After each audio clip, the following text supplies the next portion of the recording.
नमस्कार. आज 244 करमाळा विधानसभा मतदारसंघासाठी अर्ज माघार घ्यायची शेवटची तारीख होती. आज पूर्ण करमाळा आणि माढा मतदारसंघातील 36 गावातील पदाधिकाऱ्यांच्या आग्रहास्तव आज मी अर्ज ठेवलेला आहे आणि येणारी 244 विधानसभा मतदारसंघातील निवडणूक मी लढवत आहे. आजच दुपार 3 नंतर करमाळा विधानसभा मतदारसंघासाठी चिन्हाचं वाटप झालं. त्याच्यामध्ये मला रिक्षा हे चिन्ह मिळालेलं आहे. मागील 10-15 दिवसापासून तुम्ही पाहतच असाल, ज्यावेळेस मनोजदादा जरांगे पाटलांनी भूमिका जाहीर केली की निवडणूक लढवायची, तोपर्यंत काही त्यांची भूमिका नव्हती. पण त्यापूर्वीच मी 5 वर्षापासून विविध सामाजिक कामे करून जनतेसमोर आलो होतो आणि जनतेची कामं करत आहे. मग शेतकऱ्यांचे विषय असतील, पाण्याचे विषय असतील, विद्यार्थ्यांचे विषय असतील, त्या विषयात मी काम केलेलं आहे. आणि ज्यावेळेस मनोज जरांगे पाटलांचं काम 14 महिन्यापासून करत होतो, त्यांच्या संपर्कात आल्यानंतर त्यांनी एक भूमिका मांडली की आपण निवडणूक लढवली पाहिजे. मग त्या भूमिकेला पाठिंबा म्हणून मी त्यांचा एक भाग म्हणून त्यांच्याकडे वारंवार मागील 15-20 दिवसामध्ये विविध मिटिंगसाठी जात होतो. कारण त्याच्यामध्ये काही वेळेस उमेदवारांच्या मुलाखती व्हायच्या, कधीकधी त्या उमेदवाराचं म्हणणं मांडण्यासाठी बोलवलं जायचं आणि त्या मिटिंगला आम्ही जात होतो. आणि तुम्हाला सगळ्यांना माहितीच आहे की काल ज्या पद्धतीनं पूर्ण महाराष्ट्रातून सर्व उमेदवार तिथं आले होते अंतरवाली सराटीला, आणि त्याच्यामध्ये करमाळा तालुका हा सर्वात अग्रस्थानी राहून करमाळा मतदारसंघ लढवण्याचा निर्णय, पूर्ण सोलापूर जिल्ह्यातून एक मतदारसंघ त्यांचा लढवण्याचा निर्णय होता. त्याच्यामध्ये करमाळा तालुका त्यांनी लढवण्याचा निर्णय घेतला. आणि त्याच्यामध्ये आनंदाची गोष्ट अशी होती की 4 उमेदवार इच्छुक होते. त्याच्यात मनोजदादा जरांगे पाटलांनी ज्यावेळेस आम्हाला चौघांना बोलवलं गेलं, त्यावेळेस एका उमेदवाराने मला तिथेच पाठिंबा जाहीर केला होता. त्याच्यानंतर ज्यावेळेस प्रक्रिया सुरू झाली अर्ज भरण्याची, त्यावेळेस त्या राहिलेल्या 3 पैकी 1 उमेदवाराने अर्ज भरला नाही. मग उरले 2 अर्ज, म्हणजे 2 उमेदवार, त्या 2 उमेदवारांनी अर्ज भरले होते. त्याच्यानंतर पुन्हा मनोजदादा जरांगे पाटलांनी आम्हाला बोलवलं गेलं की तुमच्यात एकमत करा. मग त्याच्यामध्ये आमच्यामध्ये एकमत झालं आणि त्याच्यामध्ये माझा एकमेव अर्ज ठेवण्याचा निर्णय त्या ठिकाणी ठरला. आणि काल ज्यावेळेस त्यांनी सर्व उमेदवारांना बोलवलं, सगळ्या मतदारसंघातला आढावा घेतला, प्रत्येक जिल्ह्यात 1 मतदारसंघ लढवायचा त्यांनी निर्णय घेतला. आणि त्याच्यामध्ये मी तुम्हाला सांगितल्याप्रमाणे करमाळा अग्रस्थानी होता आणि करमाळ्याचा म्हणजे उमेदवार जाहीर केल्यासारखाच होता. पण नंतर रात्री ज्यावेळेस मिटिंगवर मिटिंग होत गेल्या, प्रत्येक मतदारसंघातून साधारण 10 ते 15, कधीकधी काही ठिकाणी ते 20 अर्ज आले होते. त्यामुळे त्या उमेदवारामध्ये एकमत होत नव्हतं. समजा एका जिल्ह्यामध्ये 1 मतदारसंघ म्हणलं तरी त्या ठिकाणी 20-20 अर्ज आल्यानंतर मग मनोजदादा जरांगे पाटलांना निर्णय घेणं अवघड जात होतं. त्यामुळं मग त्यांनी पुन्हा सकाळची मुदत दिली. रात्री 2 वाजता मिटिंग घेतली, सांगितलं 3 वाजेपर्यंत एकमत करा. एकमत झालं नाही. पुन्हा म्हणले मला सकाळी 7 वाजता उमेदवार जाहीर करायचे, पुन्हा सकाळी तुम्ही एकत्र या. पुन्हा सकाळी एकत्र आले तरी सकाळी एकमत झालं नाही. आणि शेवटी मग त्यांनी हा निर्णय घेतला की मी ही निवडणूक तुमच्या भल्यासाठी करतो. आणि तुमच्यात जर एकमत होत नसेल आणि तुमच्यात जर पुन्हा त्या उमेदवारीवरून जर वाद होत असेल, कारण त्यातले 20 जणांपैकी 1 जणाला उमेदवारी दिली म्हणजे 19 जण नाराज होतील, ह्या भूमिकेतून त्यांनी सांगितलं की ह्या निवडणूक प्रक्रियेतून मी बाहेर पडतो आहे. आणि जरी करमाळा त्यांना मनातून इच्छा असली तरी ते करमाळ्याचा उमेदवार ते जाहीर करू शकत नव्हते, कारण एवढ्या ह्याच्यातून एकच मतदारसंघ लढवायचा ते दिसताना चांगलं दिसत नव्हतं. म्हणून त्यांनी पूर्णच सगळी निवडणूक प्रक्रियेतून बाहेर पडायचा असं त्यांनी निर्णय घेतला. परंतु आमची पुन्हा चर्चा चालू आहे आणि त्याच्यातून एक चांगली बातमी आली. तिथले ज्या शेजारची कोर कमिटीतले लोक आहेत, मी ज्यावेळेस तिथून निघालो 10च्या पुढं, त्याच्यानंतर मध्ये रस्त्यात आल्यानंतर इथं जवळपास आल्यानंतर मुदत जी अर्ज काढण्याची होती त्याच्या अगोदर मेसेज आला की तुमचा अर्ज ठेवा, त्याच्यातल्या 1 जणांचा, त्यातली जी जवळ टीम करणारी. कारण आम्हाला बी चांगल्या लोकांची आवश्यकता आहे. आम्ही बी गनिमी काव्याने काही मतदारसंघ निवडून आणणार आहोत, काही जणांना पाडणार आहोत. पण आता सगळ्यांना एकत्र घेऊन सगळे मतदारसंघ तर लढवणं अशक्य होतं. त्यामुळे अशा पद्धतीनं आता जनतेच्या आग्रहास्तव आणि सगळ्यांच्या आग्रहास्तव मी ही निवडणूक 244 करमाळा विधानसभेची लढवत आहे. सर, आता आपण निवडणूक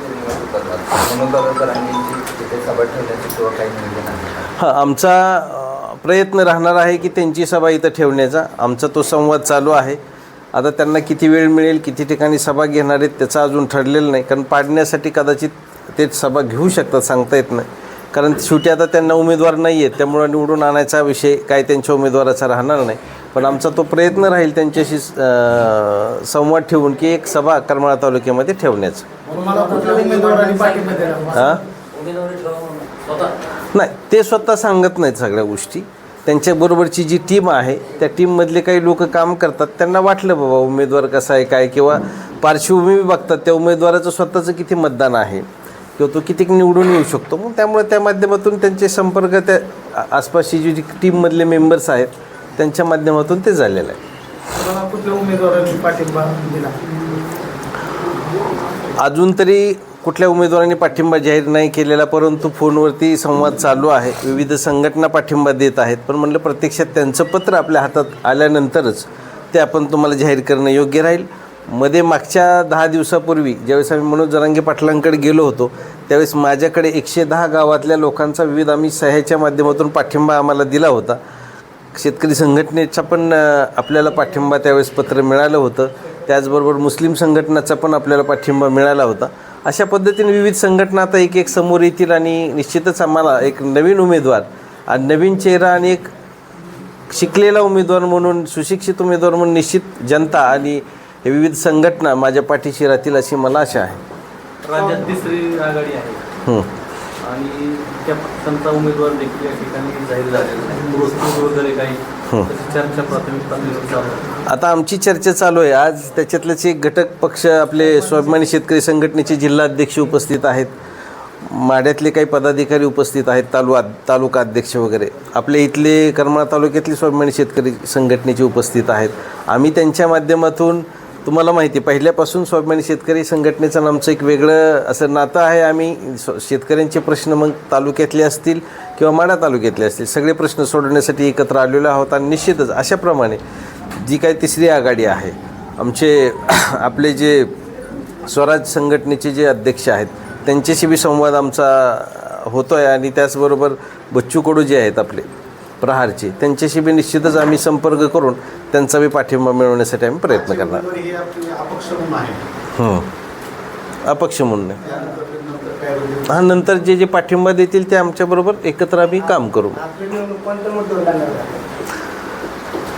तुम्ही तर पाहिलं असेल, आम्ही काय आज नाही, जो 4 महिने झाला आम्ही या 5-6 4 महिन्यापेक्षा बी जास्त कालावधीपासून आम्ही फिरतोय मतदारसंघात. आम्ही रस्ते, वीज, पाणी त्या समस्या आम्हाला सोडवायच्याच आहेत. पण प्रमुख जे 3 मुद्दे आहेत, शिक्षण, आरोग्य आणि रोजगार, त्याच्यावरतीच आम्ही काम करणार आहोत. आणि त्याच्यासाठी रोजगाराच्या बाबतीत तुम्हाला माहितीच आहे, आम्ही ऑलरेडी तालुक्यामध्ये 2 रोजगार मेळावे घेतलेले आहेत. राहिला विषय शिक्षणाच्या बाबतीत, माझी एक संस्था केतूर या ठिकाणी मी चालू केलेली. यावर्षी तिथं डिप्लोमा फार्मसीचं कॉलेज यावर्षीपासून आपण चालू केलेलं आहे. त्यामुळं व्यावसायिक अभ्यासक्रमाचं पहिलं कॉलेज तालुक्यात चालू झालेलं आहे. त्याचबरोबर देवळाली या ठिकाणी आपण 20 एकराची जागेची खरेदी केलेली आहे. आणि त्या ठिकाणी तुम्हाला लवकरच 2025ला थोडंसं अशक्य वाटते, कारण त्याला बऱ्याचशा गोष्टी परवानग्या वगैरे घ्याव्या लागतात. पण 26ला निश्चितच त्या ठिकाणी शैक्षणिक संस्था चालू होईल. आणि त्या ठिकाणी जेवढे व्यावसायिक अभ्यासक्रम आहेत, ज्याला काळानुरूप शिक्षण म्हणतो, ते शिक्षण त्या ठिकाणी तुम्हाला विद्यार्थ्याला मिळतंय असं दिसेल. सर, इथं महाविकास आघाडी, महायुती आणि अपक्ष अशी लढत आहे. त्यात आपले प्रमुख विरोधक कोण असेल? आमचे 3ही विरोधक असणार. त्याच्यामध्ये प्रमुख असा कोण विरोधक नाहीच ना, कारण ह्या तिघांनीही यापूर्वी सत्ता उपभोगलेली आहे. त्यामुळं तालुक्यामध्ये काय विकास झाला हे मी सांगायची गरज नाही. तुम्ही जनतेमध्ये गेल्यानंतर तुम्हाला दिसेलच रस्त्यांची काय परिस्थिती आहे, कारखान्यांची काय परिस्थिती आहे तालुक्यातल्या. आणि तिसरा महत्त्वाचा मुद्दा म्हणजे पिण्याच्या पाण्याची, वापरायच्या पाण्याची परिस्थिती काय. यावेळेस लोकांना पाणी विकत घ्यायची वेळ आली करमाळा शहरामध्ये. आणि जे उमेदवार आहेत त्यांच्या तिन्हीच्या. तुमची उमेदवारी ही मराठा आरक्षणाच्या समर्थनातून पुढे आलेली आहे. तर SC, ST, OBC आणि मायनॉरिटीज यांच्यासाठी तुमचा काय अजेंडा असणार आहे, किंवा मतदारसंघातील या प्रवर्गासाठी तुम्ही काय मिशन घेऊ? खरं तर उमेदवारी आम्ही अगोदरच जाहीर केली होती. आणि मी काम करत असताना सर्व समाज घटकांसाठी काम करतो. मी ज्यावेळेस आम्ही पॅड वाटपाचा कार्यक्रम घेतला प्राथमिक शाळेत. ती काय आम्ही जातपात धर्म बघून दिलेलं नाही. ज्यावेळेस देवदर्शनाचा कार्यक्रम झाला सर्व जाती धर्मातली महिला त्या ठिकाणी तिथं आल्या. ऊस बिल देताना आम्ही बघितलं नाही की ठराविक समाजाचेच लोकांची बिलं मिळाली नाहीत. सर्व समाज घटकाला काम करतो. आता आला प्रश्न मनोजदादा जरांगे पाटलाच्या माध्यमातून तुम्हाला मला सांगायचं की लोक त्यांना एक वर्गात एका समाजामध्ये ठेवायचा प्रयत्न करत आहेत. पण मागच्या 14 महिन्यामध्ये मला एक आनंद वाटतो आहे की या ठिकाणी मी जवळजवळ माझ्या संघटनेमार्फत मी तर मराठा आरक्षण असेल किंवा इतर समाजाच्या मुलांना काय फायदे मिळते यासाठी 8-10 वर्षापासून काम करतो आहे. आणि मागील 14 महिन्यामध्ये त्यातल्या मागील 10 महिने 14पैकी 10 महिन्यामध्येच मी जवळजवळ 8 GR मनोजदादा जरांगे पाटलांच्या माध्यमातून माझ्या संपर्कातून मी शासन दरबारी मांडून ते काढण्यात यश मिळाले. ज्याच्यामधून विद्यार्थ्यांना शिक्षणामध्ये असेल, शिष्यवृत्ती असेल किंवा तुमच्या नोकरीमध्ये असेल त्याचा फायदा विद्यार्थ्यांना झालेला आहे. सरकार मार्गदर्शन कार्यालय शहराच्या बाहेर जाते याबाबत तुम्ही काय निर्णय घेतला? यापूर्वीच मी माझं मत ज्या पत्रकारांनी मला संपर्क केला त्यावेळेस मांडलं होतं की ते ऑफिस हे करमाळा शहरामध्येच राहिलं पाहिजे. बाहेर जाण्याला माझा पण विरोध आहे. जरांगे साहेबांच्या समर्थनातून तुम्ही त्यांच्या माध्यमातून तुम्ही विद्यमान शासनाकडून मराठा विद्यार्थ्यांसाठी प्रचंड काम केले. अनेक GR काढले, त्यांचा लाभ मिळाला. वसतिगृहाच्या माध्यमातून त्यांना एक लाभ दिला. मग आता ह्या निवडणुकीमध्ये तुम्ही जरांगे साहेबांचा लाभ घेऊन तुम्ही चालणार आहेत का? मग आम्हाला तर आनंद आहेच कारण त्यांच्याबरोबर काम केलेलं आहे. त्यामुळं त्यांच्या परवानगीनेच आम्ही सगळं करणार आहोत. तुम्हाला सांगतो आम्ही त्यांच्यावर ज्यावेळेस काम करत असताना मला AB फॉर्म पण मिळणार होते अगोदर. पण आम्ही एक भूमिका घेतली तर त्याच्याशी ठाम राहण्याचा प्रयत्न करतो आहे. आम्ही शेवटपर्यंत त्यांच्या भूमिकेशी ठाम राहिलो की त्यांच्याकडूनच आपण निवडणूक लढवायची. पण मध्ये ज्यावेळेस आम्हाला AB फॉर्म कुठल्या ह्या पक्षाचा त्या पक्षाची अशी संधी आली पण त्यांना आम्ही सांगितलं की मनोजदादा जरांगे पाटलांची सगळ्यांबरोबरच युती झाली असं दिसतंय तर तुम्ही त्यांच्या माध्यमातून आला तर मला काहीच अडचण नाही. म्हणजे एवढं स्पष्ट आणि क्लिअर आम्ही भूमिका मांडली होती. उमेदवारी अर्ज भरत असताना वरिष्ठ पातळीवर आपल्याला काय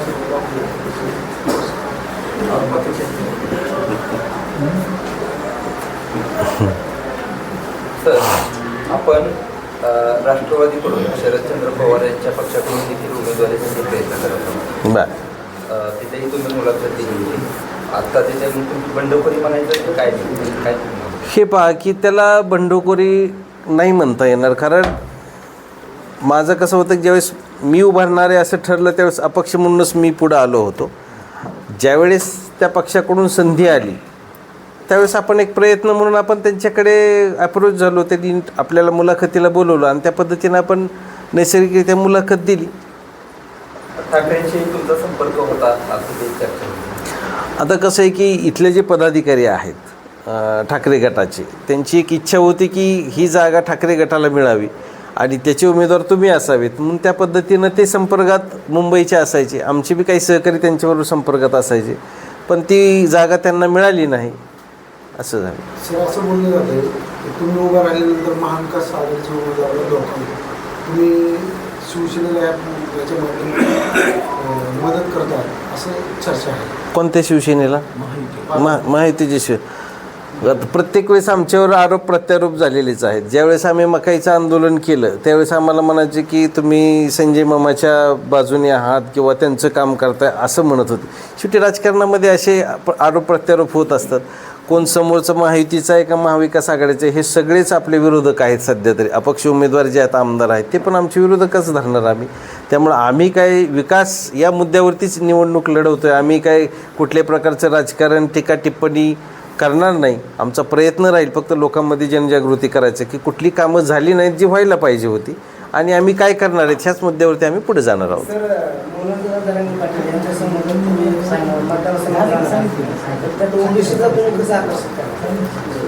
हे पहा काय झालेलं आहे की आपल्या महाराष्ट्र राज्यामध्ये OBC NT आणि SBC हे वेगवेगळे प्रवर्ग आहेत.